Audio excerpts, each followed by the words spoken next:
অস্ট্রেলিয়ার বিপক্ষে আমাদের দল অ্যানাউন্স হওয়ার পর একটা কথা আমার কিছুতেই মাথায় ঢুকছে না যে এই দুটো ছেলে যারা এতদিন ধরে নিজেদের সর্বটুকু দিয়ে এলো ইন্ডিয়ান টিমকে, যতটা পেরেছে নিজের জিজান ঝুঁকে দিয়ে দিয়েছে, তাই তারা তাদের ক্যারিয়ারের লাস্ট পর্যায়ে এসে কোন মানুষগুলোর পেছনে এরকম আছলা দিচ্ছে যে তারা একবারে দু চোখে দেখতে পাচ্ছে না এদের দুজনকে, যে কিভাবে এদেরকে টিম থেকে পেছনে লাথি মেরে বের করে দেওয়া যায়, বিদায় করা যায়। আরে ভাই, এরা প্রবলেমটা কি করছে? একই তো ছায়ের মতন যেমন পারছে ব্যবহার করছে, তার উপর আবার যখন জিজ্ঞাসা করা হচ্ছে যে 2027 ওয়ার্ল্ড কাপ কে এরা খেলবে, না জি না, আমরা তো ওসব কিছু জানি না, আমাদেরকে এই প্লেয়ারগুলো কিছু বলিনি, মানে তারা নন কমিটেবল না কি ভাই একটা ইংলিশ বললে, যে কি জানি না মানে খেলবে কিনা এনে আমাদেরকে কিছুই এখনো জানায়নি। আচ্ছা, এটা নতুন ব্যাপার। একটা ক্যাপ্টেন একটা পডকাস্টে গেছে, তাকে যখন জিজ্ঞাসা করা হয় যে 2023টা তোমার অত খারাপ গেল, তাহলে তোমার 2027টা কি মাথায় আছে?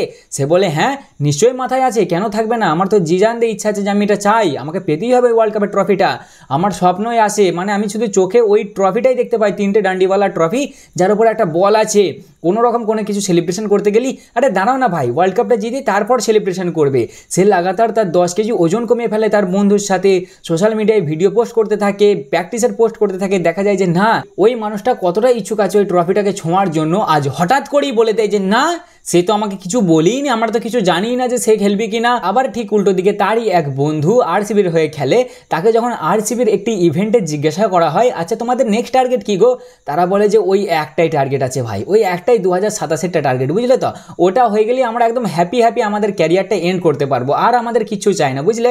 হঠাৎ করেই এখন শোনা যায় যে এই অস্ট্রেলিয়া সিরিজ নাকি তার ক্যারিয়ারের লাস্ট সিরিজ হতে পারে, মানে মজাক থোড়ি চল রা হ্যাঁ ভাই।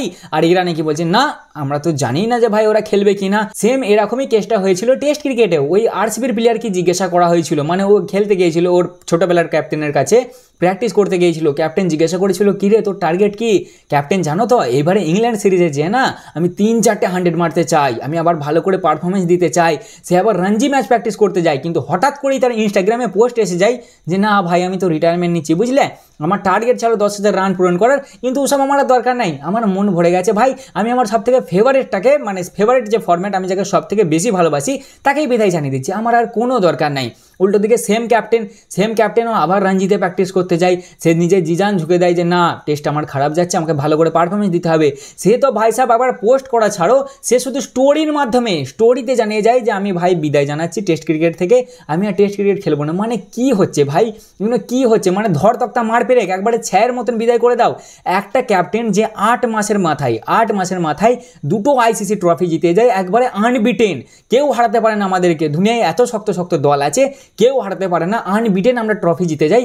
আর সেই ক্যাপ্টেনটার সাথে আজ আমরা এরকম তুচ্ছ ব্যবহার করছি যে তুই আমাদের কাছে কোনো ভ্যালুই রাখিস না, কোনো দরকারই লাগে না, তুই যা হোক করে দল থেকে বেরো, তাহলে আমরা এখন খুশি হব, কারণ আমরা এখন একটা ইয়াং টিম বানাতে চাই। তবে এই ভিডিও শুরুর আগে আমি আরেকটা জিনিস ক্লিয়ার করে দিই যে গিলের আমি হেটার নয় ভাই, গিলকে আমি ভালোবাসি, গিল দিন শেষে আমাদের ছেলে, আমি চাই না যে মুম্বাই ইন্ডিয়ান্সে হার্দিক পান্ডিয়ার সাথে যেমন হয়েছিল সেটাও আমাদের গিলের সাথে হোক, আমি কোনোদিনই চাই না, কারণ ও আমাদের ভবিষ্যৎ ভাই, ও এখন ক্যাপ্টেন্সি নিলে ও নো ডাউট এখন 13-14 বছর সার্ভ করতে পারবে ইন্ডিয়ান ক্রিকেটকে, ভালো ব্যাপার তো, কারণ রোহিত কোহলি সারা জীবন ইন্ডিয়ান টিমের হয়ে খেলবে না, আর কেউ চায়ও না যে তারা সারা জীবন ইন্ডিয়ান টিমের হয়ে খেলুক, কিন্তু একটা ক্যাপ্টেন যে 8 মাসের মধ্যে 2টো আইসিসি ট্রফি জেতালো, আর একটা অলমোস্ট জিতিয়ে দিয়েছিল, জাস্ট একটা ম্যাচ যেটা নিয়েই সমস্ত প্রবলেম, ওইটা জিতে গেলে তো কোনো কথাই হতো না, যা পারতে তোমরা করতে, তা অলমোস্ট জিতিয়ে দিয়েছিল, একটা ম্যাচের জন্য প্রবলেম হয়ে গেল, তার লাস্ট স্বপ্ন ছিল ওটা, তার সাথে এরকম ব্যবহার যেন ছাই একবারে যে তোরা দরকার নেই তুই বেরিয়ে যা দল থেকে, মানে কি করে তোদেরকে বের করা যায় ক্যাপ্টেন্সি থেকে এরকম বের করে দেওয়া। আচ্ছা যদি বের করেই দিতে তাহলে চ্যাম্পিয়ন্স ট্রফি পরে বের করে দিতে, যে বুঝিয়ে বাজিয়ে যে রোহিত দেখো আমাদের আর এরকম প্ল্যান নেই, তাহলে তুমি নিজে থেকে রিটায়ারমেন্টে নিয়ে নাও, সবাইকে বোঝানো যাবে যে চলো চ্যাম্পিয়ন্স ট্রফি জিতেছে তারপর রিটায়ারমেন্ট নিয়ে নিয়েছি। কিন্তু এটা কি ধরনের ব্যবহার ভাই, আজ সত্যি কথা বলতে আমার প্যাট কামিন্সের প্রতি এত রাগ ধরছে না ভাই, কি বলবো এই মানুষটাকে, ওই লোকটা আমাদের ভারতীয় ক্রিকেটটাকে একবারে তছনছ করে দিয়ে চলে গেল, 2023-এর ওয়ার্ল্ড কাপটা জিতে আর 2024-এর আইপিএল ফাইনালটা হেরে একবারে সব তছনছ করে দিয়ে চলে গেল। আমাদের MS ধোনি দা ভালোবেসে যে একটা টিম বানিয়ে গিয়েছিল না, সব তছনছ করে দিল ভাই। আজ সত্যি MS ধোনির কথা এত মনে পড়ছে না, তোমাদেরকে বলে বোঝাতে পারবো না, মনে হচ্ছে যে না সত্যি তিনিও একটা কিছু করেছিলেন ভাই, তিনি ছিলেন একটা ক্যাপ্টেন যে একটা শের ছিল, চিতা, কেউ তার ওপর দিয়ে টপকানোর কোনো হুকুম ছিল না, তার যেটা মন সে সেটাই করবে। আমার এই 4টে প্লেয়ার, এই 6টা প্লেয়ার আমার টিমে খেলবে মানে খেলবে, নাহলে তোমাদের এই ক্যাঁতার এই ক্যাপ্টেন্সি আগুন লাগিয়ে দিলাম, দরকার নেই। আমি যাকে বলবো সে আমার হয়ে খেলবে মানে খেলবে। আজ ওই মানুষটা নেই বলে আজ এই দুজনকে আমাদেরকে এই হালাতে দেখতে হচ্ছে ভাই। আবারও বারবার বলছি ভাই, বিরাট কোহলির অতটা প্রবলেম নেই, কারণ বিরাট রোহিতের ক্যাপ্টেন্সিতে খেলেছে, ধোনির ক্যাপ্টেন্সিতে খেলেছে, এবার না হলে গিলের ক্যাপ্টেন্সির আন্ডারেও খেলে নেবে, কোনো ব্যাপার নেই। রোহিতও খেলে নেবে, কোনো ব্যাপার নেই, কারণ গ্রেট সচিন তেন্ডুলকার পর্যন্ত MS ধোনির আন্ডারে খেলেছে ভাই, ওয়ার্ল্ড কাপ জিতেছে, কোনো প্রবলেম নয় সেগুলো। কিন্তু এগুলো একটা ক্যাপ্টেনকে বের করার তারিকা। তার উপর আবার যখন জিজ্ঞেস করা হয় যে 2027-এর ওয়ার্ল্ড কাপ খেলবে কিনা, উল্টে কি বলা হয়, তারা যদি পারফরমেন্স দিতে পারে ঠিকঠাক, তারা যদি ঠিকঠাক থাকতে পারে, তাদের যদি ফিটনেস ঠিকঠাক থাকতে পারে, তবেই তারা খেলবে। উল্টে যার একজনের 45-এর অ্যাভারেজ, যার মনে হয় 58 না 59-এর অ্যাভারেজ, তাদের জন্য এরকম বলা হচ্ছে যে যদি তারা ঠিকঠাক পারফরমেন্স দিতে পারে, মানে তাদেরকে আবার ডোমেস্টিক খেলতে হবে, বিজয় হাজারেতে পারফরমেন্স দিতে হবে, তবে গিয়ে তারা মানে আবার টুকটাক নয়, রেগুলার পারফরমেন্স দিতে হবে, রেগুলার।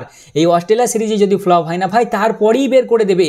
আচ্ছা ভাই সাহেব, যদি ডোমেস্টিক খেলি ইন্ডিয়ান টিমে চান্স পাওয়া যেত, তাহলে ওই যে আমাদের গ্লেন ম্যাকগ্রা আছে, হর্ষিত রানা, ওকে কোন বেসিসে তোমরা টিমে জায়গায় ঢুকিয়েছো? সবার আগেই বলি KKR ফ্যানদেরকে, KKR-এর হর্ষিত রানাকে আমি ভালোবাসি KKR-এর হর্ষিত রানাকে, ও আমার ফেভারিট বোলার KKR-এর, আমার কোনো অসুবিধা নেই KKR-কে ওকে নিয়ে। কিন্তু ভাই ইন্ডিয়ান টিমে আমার প্রবলেম, কারণ সামি বলে একটা বোলার ছিল, তোমাদের মনে আছে? রিটায়ারমেন্ট নিইনি ভাই, ও এখনো বেঁচে আছে, কিছু হয়নি, উপরওয়ালা ওকে ভালো রেখেছে। মনে আছে যে হাফ জায়গায় এসে 2023-এর ওয়ার্ল্ড কাপটাই ঘুরিয়ে দিয়েছিল টিম ইন্ডিয়ার জন্য, সেই বোলারটাও আছে ভাই। আজ কেউ তাকে নিয়ে কথা বলছে?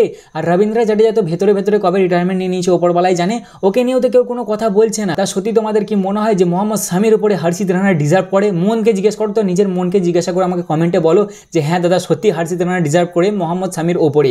কি করেছে মানুষটা? চ্যাম্পিয়ন্স ট্রফিতে নাহলে একটু খারাপ পারফরমেন্স গেছে, আরে তার আগে তো ভাই ইঞ্জুরিতে চলছিল না, ও ইঞ্জুরিতে এসছে, মানুষটা একটু তো টাইম দিতে হবে। একটা IPL সিজন কি খারাপ গেছে, একটা চ্যাম্পিয়ন্স ট্রফি কি খারাপ গেছে, যেন ভুলেই গেছে যে মোহাম্মদ শামি বলে কেউ ছিল।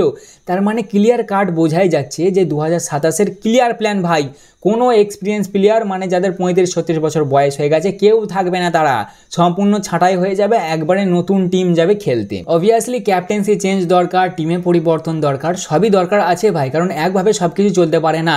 কিন্তু এইগুলো কি ধরনের ব্যবহার ভাই, একজন লেজেন্ড ক্রিকেটারদের সাথে এইগুলো কি ধরনের ব্যবহার?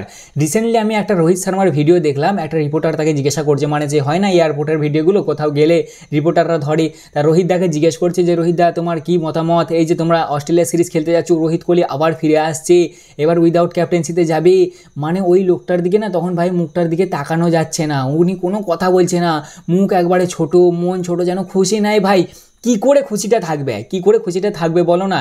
এটা কোনো কথা হলো ভাই? একটা এত সুন্দর ক্যাপ্টেনকে এইভাবে বের করে দেওয়াটা, কি আর বলবো ভাই, এই কথাগুলো না খুব মনের মধ্যে জমেছিল, বুঝলে তো, ওই জন্য তোমাদেরকে বলে ফেললাম। বাকি তোমরা এনজয় করবে এই সিরিজটা, আমার তো মনে হচ্ছে এটাই লাস্ট সিরিজ হতে চলেছে, রিপোর্ট তো সেরকমই আসছে, যদিও আমি চাই যে ওপরওয়ালা প্লিজ যেন এরকম না হোক, আমি চাই যে এমন পারফরমেন্স দে না যেন শুকিয়ে যায় ওদের টিম থেকে, কিছুতেই না বেরোতে পারে, মেরে দাও 3টে ম্যাচে 3টে 100 দুজনই, দেখে দাও জিনিস যে তোমাদের কত দম আছে, কি করতে পারে। বাপরে 2027-এর ওয়ার্ল্ড কাপ খেলে দেবে না ওদেরকে, সত্যি ভাই ওরা কি ডিজার্ভটা করে না? হ্যাঁ ওদের কি ইচ্ছা আছে, জাস্ট আর একটা ইচ্ছা, টেস্ট ছেড়ে দিয়েছে, T20 ছেড়ে দিয়েছে, মানুষ দুটোর কি একটাই স্বপ্ন ভাই যে ওই খেলবে 2027-এর ওয়ার্ল্ড কাপটা একবার নেওয়ার চেষ্টা করবে, কারণ একবার নিতে পারেনি, তার জায়গায় এমন ব্যবহার করছে ভাই যেন ওরা খেল না, কোনো ব্যাপারই নয়, বিশেষ করে রোহিতের সাথে এইরকমভাবে কেউ ক্যাপ্টেন্সিটা কেড়ে নেয়। হ্যাঁ সত্যি রে ভাই, আজ ধোনিদার কথা খুব মনে পড়ছে, বুঝলে, আফসোস হচ্ছে তার কথা ভেবে যে তার স্বপ্নের সাজানো ইন্ডিয়ান ক্রিকেটের টিমটাকে কেউ এসে ভাই তছনছ করে দিল, একবারে চুরমার করে ছেড়ে দিল যাকে বলে। কত শখ করে স্বপ্ন করে সে সাজিয়ে গিয়েছিল, মানে কোনো কারোর অকাজ ছিল না যে তার ওপর দিয়ে বলবে যে এটা হবে, সে যেটা বলে দেবে মানে সেটাই হবে, আমার এই প্লেয়ারটাকে লাগবে মানে লাগবে, আমি জানি না তাতে তোমরা আমাকে ক্যাপ্টেন হিসেবে রাখলে রাখো, না রাখলে না রাখো, আমার কোনো যায় আসে না, বাট সেই দেখো আজ কি হয়ে গেল টিমটা আমাদের। হ্যাঁ যাই হোক ভাই, তোমাদের কি মনে হয় 2027-এর ওয়ার্ল্ড কাপটা রোহিত কোহলির খেলা উচিত কি না উচিত নয় অবশ্যই কমেন্টে জানাবে। মূলত এই ছিল আজকের ভিডিও, কেমন লাগলো অবশ্যই জানাবে, ভালো লাগলে লাইক কমেন্ট শেয়ার অবশ্যই করবে, আর তোমাদের রোহিত কোহলিকে নিয়ে কি মতামত সেটাও কমেন্টে জানাবে। চলো দেখা হচ্ছে আবার পরের ভিডিওতে, ততক্ষণের জন্য টাটা।